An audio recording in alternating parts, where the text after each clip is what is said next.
Hello दोस्तों, स्वागत है आपका हमारी सीरीज HTML में। लास्ट जो हमारा सेगमेंट था उस सेगमेंट में हमने क्लास एंड आईडी के बारे में सीखा था कि कैसे हम क्लास यूज़ कर सकते हैं किसी भी एलिमेंट के साथ और क्लास की मदद से हम कैसे उसे स्टाइल दे सकते हैं। साथ में हमने आईडी के बारे में भी सीखा था कि कैसे एक वेब पेज में सिर्फ एक आईडी होता है किसी भी एलिमेंट के लिए और आईडी से भी हम उसे स्टाइल दे सकते हैं। बट जब हमें कोई भी एलिमेंट जावास्क्रिप्ट के साथ यूज़ करना होता है तब हम उस पर्टिकुलर एलिमेंट को फैच करने के लिए जावास्क्रिप्ट का यूज़ करते हैं आईडी के द्वारा। आज का जो हमारा सेगमेंट है तो आज के हमारे सेगमेंट में हम HTML के लेआउट्स के बारे में सीखेंगे कि जब भी हम कोई वेब पेज बनाते हैं या कोई वेब पेज डिज़ाइन करते हैं तो उस पर्टिकुलर वेब पेज का एक लेआउट होता है कि किस टाइप का किस डिज़ाइन में हमारा वेब पेज होना चाहिए और कौन सी हमारी फंडामेंटल टेक्निक है कि इस टेक्निक से हम लेआउट डिज़ाइन करते हैं। तो स्टार्ट करते हैं आज का सेगमेंट। ये जो इमेज आप देख रहे हैं करंटली हमारी स्क्रीन पे, ये इमेज HTML का लेआउट शो करती है। इस इमेज के अंदर बहुत सारे पोर्शंस दिखाए हुए हैं। ये हर पोर्शन एक पर्टिकुलर लेआउट का पार्ट है। जैसे कि अगर हम कोई वेब पेज या वेबसाइट डिज़ाइन करते हैं तो उस हर एक वेबसाइट के अंदर कौन से मॉड्यूल्स आते हैं वो सारे मॉड्यूल्स हमारी इस इमेज से एक्सप्लेन हो रहे हैं। फॉर एग्जांपल यहाँ इमेज के अंदर हमने सबसे टॉप मोस्ट जो मॉड्यूल लिया है वो है हेडर। सो हेडर पोर्शन क्या डिफाइन करता है? जब भी हम कोई वेबसाइट बनाते हैं तो हमारी वेबसाइट के अंदर एक हेडर पोर्शन होता है।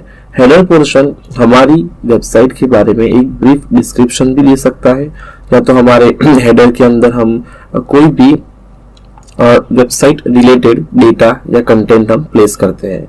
सेम नेक्स्ट हमारा पोर्शन है navigation. Navigation portion usually links के लिए यूज होता है, मल्टीपल लिंक्स हम प्रोवाइड करते हैं। उसके बाद यहाँ इमेज में सेक्शन, आर्टिकल, असाइड और फुटर जैसे पोर्शन है। हम हर एक जो पोर्शन है उसके बारे में वन बाय वन आज के सेशन में देखने वाले हैं। सो सबसे पहले हम एग्जांपल पे जाएंगे। सो लेट्स से मैं करंटली एक वेबसाइट ओपन करूंगा। फॉर एग्जांपल हमारे पास हमारी लर्न1 की वेबसाइट है। सो ये है हमारी लर्न1 की साइट और ये है हमारी लर्न1 की साइट का होम पेज।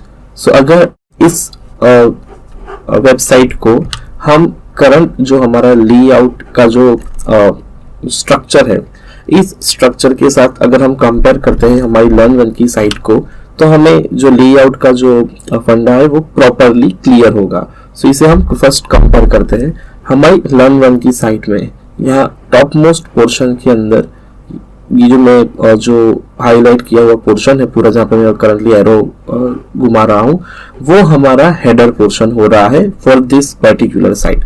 सो अगर हम इस साइट को एज ए रेफरेंस लेते हैं हमारे स्ट्रक्चर के लिए, सो ये पूरा जो पोर्शन है विथ एन इमेज ये हमारा हेडर पोर्शन हुआ फॉर लर्न1 साइट। सो ये जो हमारा पोर्शन है पूरा जिसके अंदर इमेज शो अप हो रही है ये हमारा पोर्शन हेडर पोर्शन है। सो अगर हम इसे हमारे स्ट्रक्चर के साथ कंपेयर करते हैं सो ये यहाँ पर सबसे जो टॉप मोस्ट जो पोर्शन आता है वो हमारा हेडर पोर्शन होता है जो हमारी लर्न1 की साइट के ऊपर विथ एन इमेज शो हुआ है। नेक्स्ट हमारा है नेविगेशन पोर्शन। अब अकॉर्डिंग टू स्ट्रक्चर अगर हम देखते हैं तो जो हमारा नेविगेशन पोर्शन होता है वो एग्जैक्टली हेडर के नीचे स्टार्ट हो रहा है, but it is not mandatory. आप अपनी वेबसाइट की डिजाइन के अकॉर्डिंग इस स्ट्रक्चर के अंदर चेंजेस कर सकते हैं। बट द थिंग इज ये एक बेसिक स्ट्रक्चर है कि सो एंड सो पोर्शन जैसे कि हेडर है, नेविगेशन बार है, सेक्शन है, असाइड है, फुटर है, ये सारे जो सेक्शंस है वो सारे सेक्शंस हमारी वेबसाइट के अंदर होने चाहिए बिकॉज ये सारे जो पोर्शंस है वो एज अ टैग हमें HTML5 में अवेल किए गए हैं कि हम उस टैग को यूज करें और ये टैग्स हमारे ब्राउजर के लिए सिमेंटिक लेवल की इंफॉर्मेशन पास भी करते हैं। सो यूजिंग दिस स्ट्रक्चर अगर हम साइट बनाते हैं तो वो साइट इजी टू लोड होती है और ब्राउजर के लिए जब रन करना हो तब वो easy to run and easy to understandable भी होती है। सो यहाँ पे हमारा जो नेविगेशन बार है, सो हमारी लर्न1 की साइट के लिए हमने नेविगेशन बार कुछ इस तरीके से डिजाइन किया है कि जब ऑल कोर्सेज पर होवर करे तब हमें इस तरीके से नेविगेशन बार दिख रहा है। साथ ही जब हम स्क्रॉल डाउन करते हैं सो हमारा ये जो बड़ा सा हेडर पोर्शन है वो चेंज होकर यहाँ ऊपर आ जाता है। सो ये भी हमारा हेडर पोर्शन ही है जिसमें ऑल कोर्स पे क्लिक करने, होवर करने पे हमें नेविगेशन बार ओपन हो रहा है। So based on the requirement हमने हमारे जो बेसिक स्ट्रक्चर है उसके अंदर चेंजेस करके ये सारा प्रोग्राम पूरा वेबसाइट बनाया हुआ है। फिर अगर हम देखें तो हमारे स्ट्रक्चर में सेक्शन, आर्टिकल जैसे पोर्शन है जो एक के नीचे एक है। मींस सेक्शन डिफाइन करता है एक पोर्शन जहां पर हम डेटा प्लेस करते हैं। सेम आर्टिकल भी डिफाइन करता है कि हम एक पैराग्राफ टाइप मतलब रिटर्न डेटा हम प्लेस करते हैं। सो हमारी इस वेबसाइट के अंदर मोस्टली कंटेंट के रूप में इमेजेस और डेटा ज्यादा है। सो अगर हम इसे ये जो ब्लू कलर का पोर्शन है जहां पर free tutorial certificate live project लिखा है, इसे हम एक सेक्शन कह सकते हैं। फिर यहाँ पर बहुत सारे इमेजेस एंड कोर्सेज के नेम है, उसे हम दूसरा सेक्शन कह सकते हैं। फिर यहाँ पर नीचे भी एक पोर्शन है जिसमें टेस्टिमोनियल अलग और ऐप के बारे में इंफॉर्मेशन दी है, तो इसे भी हम दो अलग अलग सेक्शन कह सकते हैं। सो किसी भी एक वेबसाइट के अंदर ऐसा मैंडेटरी नहीं है कि जो भी हमारा स्ट्रक्चर है उसके सारे जो एलिमेंट्स है, जैसे कि सेक्शन है, आर्टिकल है, ये सारे एलिमेंट्स कवर होने ही चाहिए, ऐसा कोई रूल नहीं है। बट जब हम लेआउट को ध्यान में रख के वेबसाइट बनाते हैं तब हमारा स्ट्रक्चर कुछ इस टाइप का होना चाहिए, ये हमारा गोल होता है। सो नेक्स्ट है असाइड एंड फूटर। तो लेट्स से हमारी साइट के अंदर हम जहाँ नीचे देखें तो ये जो ब्लैक कलर का पोर्शन है वो हमारा फूटर डिफाइन करता है। और अगर मैं मेन्यू में से किसी भी कोर्स पर जाता हूँ, लेट्स से एडवांस जावा पे अगर मैं जाता हूँ, सो यहाँ पर हमें लेफ्ट हैंड साइड पर एक फिक्स स्टैटिक पोर्शन मिल रहा है जिसे हम साइड बार कहते हैं। तो जैसे जैसे हम इसे स्क्रॉल करते हैं side bar as it is रहता है और बाकी का जो पोर्शन है वो स्क्रॉल हो रहा है। सो ये जो साइड बार जो फिक्स पोर्शन है उसे हम असाइड सेक्शन भी कह सकते हैं, और ये जो पोर्शन हम स्क्रॉल कर रहे हैं जो ऊपर नीचे हो रहा है उसे हम या तो सेक्शन भी कह सकते हैं या तो आर्टिकल भी कह सकते हैं, क्योंकि इसके अंदर बहुत सारा रिटर्न कंटेंट हमें मिल रहा है। तो ये हुआ हमारी लर्न वन की साइट को जब हम हमारे बेसिक HTML स्ट्रक्चर के साथ कंपेयर करते हैं तो हमारी साइट प्रॉपरली एज पर दी रूल और as per the structure of semantic tags available in HTML बनाई गई है। सो अब हम एक एक जो हमारा सेक्शन है, एक एक जो पोर्शन है उसे हम कैसे यूज करते हैं कोड करते समय, वो हम सबसे पहले देखते हैं। सो लेट्स से यहाँ पर हम एक नया प्रोग्राम चालू करते हैं, उसे HTML and type HTML and control space and हमारा स्ट्रक्चर रेडी है। HTML semantic tags, save semantic tags dot HTML। इस प्रोग्राम को हम रन करते हैं, ये हमारा प्रोग्राम आ गया। करंटली ये प्रोग्राम डाल है। सो अब जब हम इसे हमारे स्ट्रक्चर के साथ कंपेयर करते हैं तो सबसे पहला हमारा पोर्शन है header portion. So let's say header के अंदर हम एक टैग ऐड करते हैं, हेडर टैग। जब हम हेडर टैग ऐड करते हैं तो इट डिफाइंस कि हम सबसे ऊपर टॉप में कुछ लिख रहे हैं। सो लेट्स से हम इसका नाम देते हैं this is the header portion, save and run. तो जैसे ही हमने हेडर पोर्शन को रन किया हमें ऊपर सबसे टॉप में हेडर पोर्शन मिल रहा है।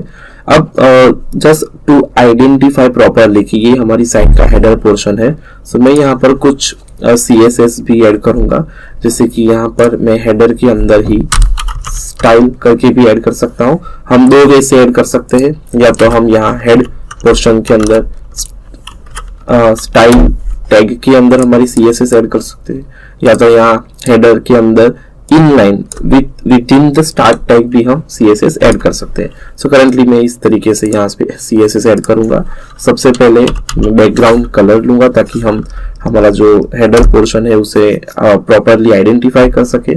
सो बैकग्राउंड कलर में इसके अंदर लेता हूँ लेट्स से ब्लू, और ये जो पोर्शन है वो साइड स्टार्टिंग यहाँ से हो रहा है from left hand side. So let's say मुझे मेरे उस सारी जो कंटेंट है उसे मुझे सेंटर अलाइन करने हैं। तो लेट्स से मैं यहाँ पर टेक्स्ट अलाइन सेंटर देता हूँ विच इंडिकेट्स कि हम जो टेक्स्ट अंदर लिख रहे हैं हमारे हेडर के अंदर वो सेंटर में आए। और ये जो हर एक जो प्रॉपर्टी हम लिख रहे हैं उस सभी प्रॉपर्टी के बारे में हम हमारे CSS के कोर्स में डिटेल में देखने ही वाले हैं। और अब मैं चाहता हूँ कि मेरा ये पोर्शन थोड़ा सा बड़ा भी दिखे, सो मैं इसके अंदर पैडिंग अलाउ करता हूँ 10px जितनी। अब इसे सेव करता हूँ और रन करते हैं। सो रन करने पे ये हमारा हेडर पोर्शन आ जाता है जिसमें अब ब्लैक कलर में है तो दिख नहीं रहा। सो मैं यहाँ पर कलर वाइट ले लेता हूँ, रन। सो ये हो गया हमारा हेडर पोर्शन। सो हम जो भी लिखेंगे as a top most information, let's say मैं यहाँ पे इमेज भी ऐड कर सकता हूँ। अगर हमें लर्न रनिंग जैसी साइट बनानी है तो मैं यहाँ पर एक इमेज ऐड कर सकता हूँ, इसका पोर्शन और बड़ा कर सकता हूँ। सो ये है हमारा हेडर पोर्शन। फिर आता है हमारा navigation portion. So let's say मैं यहाँ पर सेम CSS के साथ नेव करके एक पोर्शन बनाता हूँ, नेव, जो कि यहाँ पर भी आप देख सकते हैं नेव लिखा हुआ है।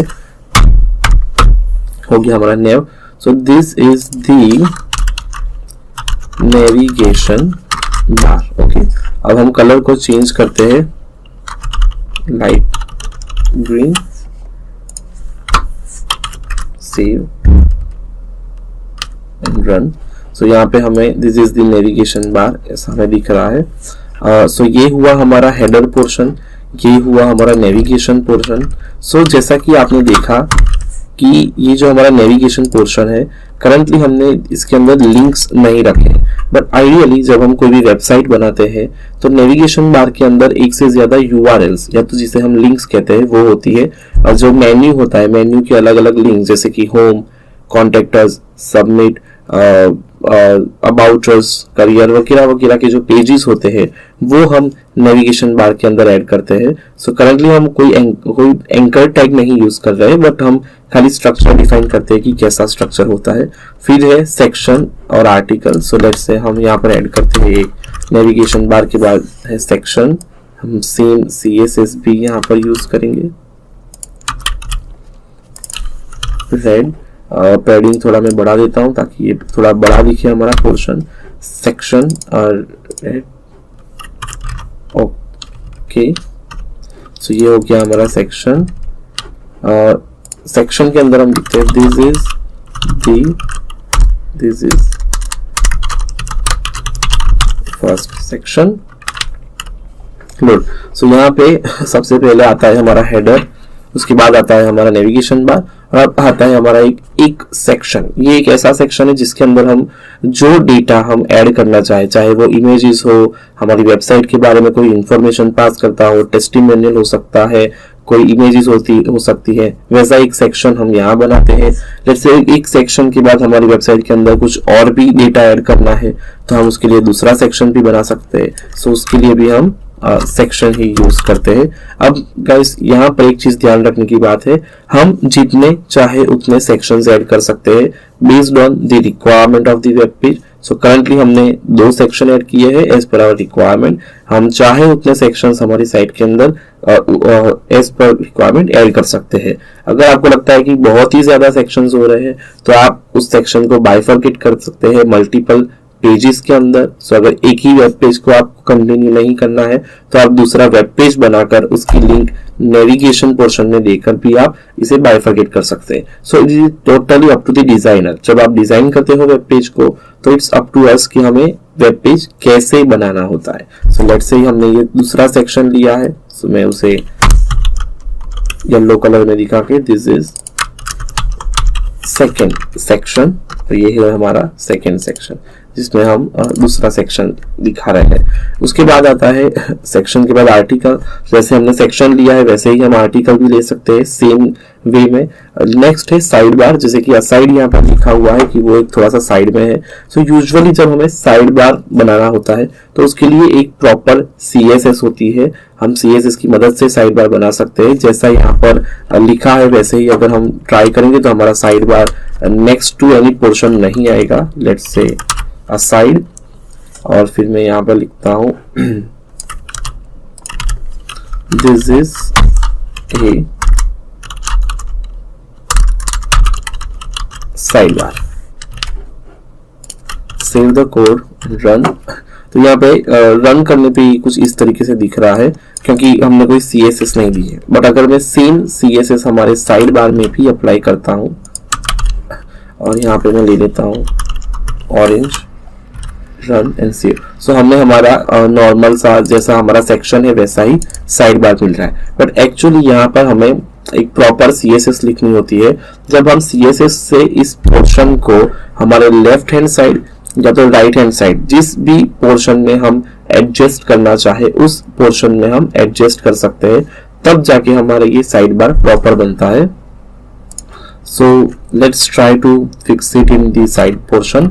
सो अगर हम उसे ट्राई करते हैं तो उसकी भी एक CSS है। ये जो CSS अभी मैं इसमें ऐड करूंगा वो हम जब हम CSS का कोर्स सीखेंगे तब हम इसमें डिटेल में जाएंगे और सीखेंगे। सो लेट्स से मुझे मेरा जो साइड बार है वो उसकी विड्थ चाहिए कुछ 200 पिक्सल जितनी और मुझे उसे राइट हैंड साइड पर फिक्स करना है। सो लेट्स से मैं उसे राइट हैंड साइड के फिक्स करने के लिए फ्लोट राइट प्रॉपर्टी देता हूँ और इस पोर्शन को यहाँ से कट करके नेविगेशन बार के नीचे रख देता हूँ। तो जैसे ही मैं सेव करके इस प्रोग्राम को रन करता हूँ, मेरा जो साइड बार है वो यहाँ से निकलकर यहाँ साइड में आ जाता है।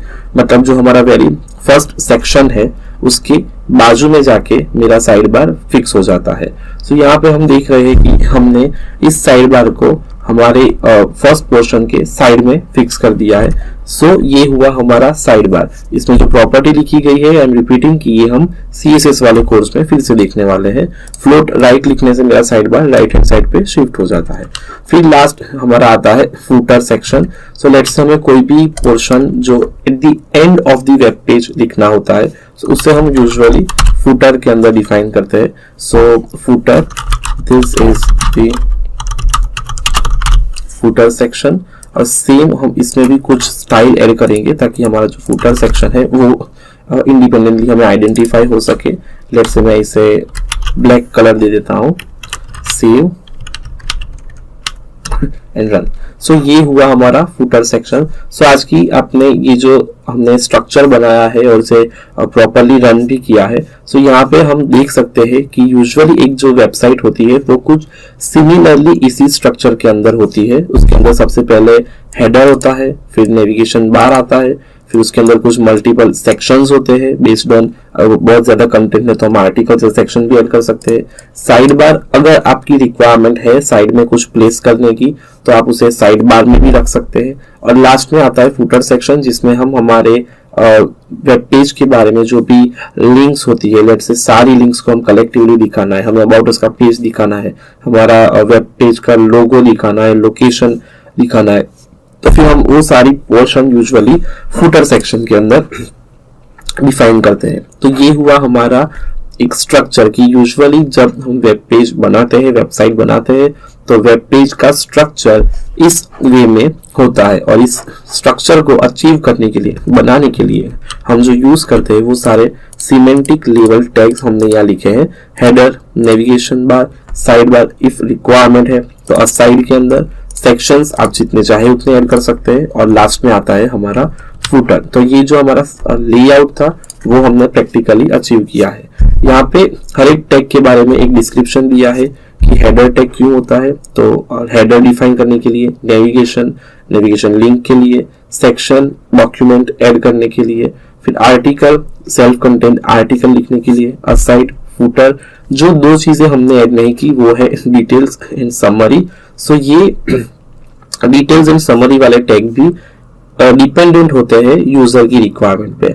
अगर आपको कोई एडिशनल डिटेल ऐड करनी है रिगार्डिंग अवर वेब पेज तो वो भी हम डिटेल से ऐड कर सकते हैं, बट इट्स नॉट नेसेसरी कि आप डिटेल्स ही यूज करो। सेम चीज आप सेक्शन और आर्टिकल से भी कर सकते हैं। So it's up to the developer कि वो किस टैग को यूज करके अपना कंटेंट प्लेस करना चाहते हैं। Same way summary, heading tag के साथ जो भी हम एलिमेंट यूज करते हैं तो हेडिंग का जो डिटेल्स होता है वो हम समरी के अंदर भी रख सकते हैं। तो समरी भी एक ऐसा पोर्शन है जो आप अगर आपको जरूरत है तो आप रख सकते हैं, अगर आपको जरूरत नहीं है तो आप उसे रिमूव कर सकते हैं। बट जो मेन पोर्शन, मेन जो हमारा स्ट्रक्चर है उस स्ट्रक्चर को अचीव करने के लिए जो मेन हमने जो टैग्स यूज किए हैं वो सारे हमने देख लिए हैं। वो header, naive, section, article, aside and footer होते हैं। यूजिंग दिस टैग्स हम एक लेआउट हमारी वेबसाइट का डिजाइन कर सकते हैं। तो ये था हमारे टैग्स, जो सिमेंटिक लेवल का स्ट्रक्चर यूज किया उसके टैग्स के बारे में। तो ये हमारा आज का सेगमेंट था। नेक्स्ट जो हमारा सेगमेंट रहेगा उसके अंदर हम HTML की एंटिटीज के बारे में सीखेंगे कि HTML की एंटिटीज क्या है, HTML के सिंबल्स क्या होते हैं, वो हम नेक्स्ट सेगमेंट में देखने वाले हैं। आज का हमारा जो सेक्शन है, हमने जो आज सीखा है, सो आई रिक्वेस्ट यू गाइस कि आप उसे अपने घर पे ट्राई करें, और जब आप ट्राई करते हो and it runs really properly then it's really well and good. अगर आपको इसे रन करने में कोई डिफिकल्टी या इश्यूज फेस हो रहे हैं तो आप उसे हमें forum.learn1.com पर बता सकते हैं। हम आपके इश्यूज को सॉल्व कर जल्द से जल्द आपको रिवर्ट करने की ट्राई करेंगे। Thank you guys.